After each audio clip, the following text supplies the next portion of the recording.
This is a story about when I was still illegally copying game software. I'd never once bought game software myself. No, strictly speaking, I'd buy games and copy them, then sell the original to a second-hand shop, meaning I could enjoy the games for the price difference. I did this for a year, amassing floppy disks full of games. On this day, I bought a brand new game as usual in order to copy it and then sell it. It was called Harumageddon, and judging by the package and game screen, it seemed to be a weird RPG. Seemed the company that had made it hadn't had any hit games for a while. I'd played all of their games before, but it lacked the same power as those. The company was probably at the end of their ropes. After I opened the packaging, I started copying the floppy disk with a powerful copying tool right away, and I used the time to flip through the manual. Then, on the last page, the following was written as a warning. You shouldn't copy this software, okay? What a vague way of phrasing it, I thought. And at that moment, it finished copying. So after checking it had actually copied, I took the game to a second-hand store. That night, I lost myself in playing Harumageddon.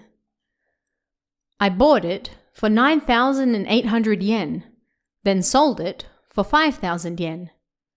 How smart was I, being able to play games for half price? Oh yeah, if I sold 5 friends' copies of the game for 1,000 yen each, then I'd be back to where I started. I pondered such thoughts as I continued playing the game.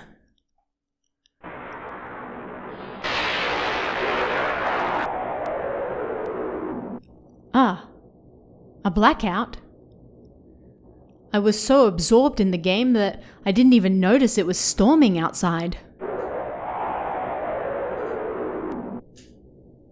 It crossed my mind that the last time I'd saved was several hours ago. I took a Zippo lighter out of my pocket, feeling upset, opened and then lit it. Huh? I was so surprised that I accidentally closed the lid on the lighter. I had definitely seen a face on my monitor just now. There was nothing there. Did I imagine it?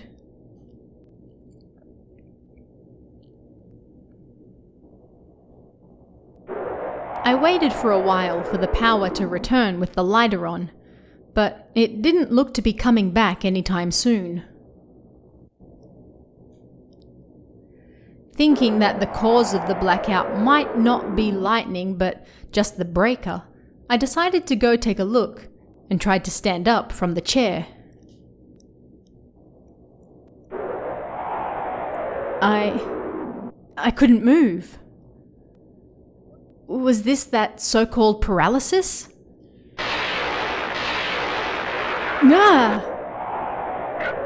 I dropped the lighter with the flame still out on the floor in surprise. It landed in the pile of floppy disks and lit them all on fire. One after another they lit up, and the toxic gas particular to plastic pierced my nose as they melted. The fire then moved to the computer and grew even larger. The disk of Harumageddon in the computer also began to melt. A creepy laugh from the face on the screen echoed over and over. Then, finally, I caught on fire as well, still unable to move. My pants and clothes steadily caught fire. There was nothing I could do. The moment I thought it, the power returned. The fire that had been raging suddenly let up, like it had never been there. My clothes and the computer that were on fire looked perfectly fine. Was it a dream? I looked down, and the case with the floppy disks had almost melted down to nothing. The Harumageddon disk in the computer also came out melted.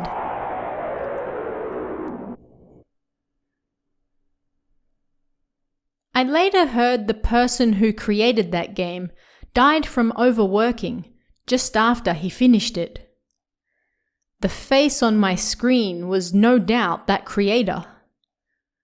I got chills, wondering what would have happened if the copied disc had taken just a little longer to burn. Ever since then, I've stopped copying games. Games contain the hard work and persistence of those who create them, and I realized that by buying games, you support the company's creation of their next one. People who copy games have no right to claim that this company's games are boring.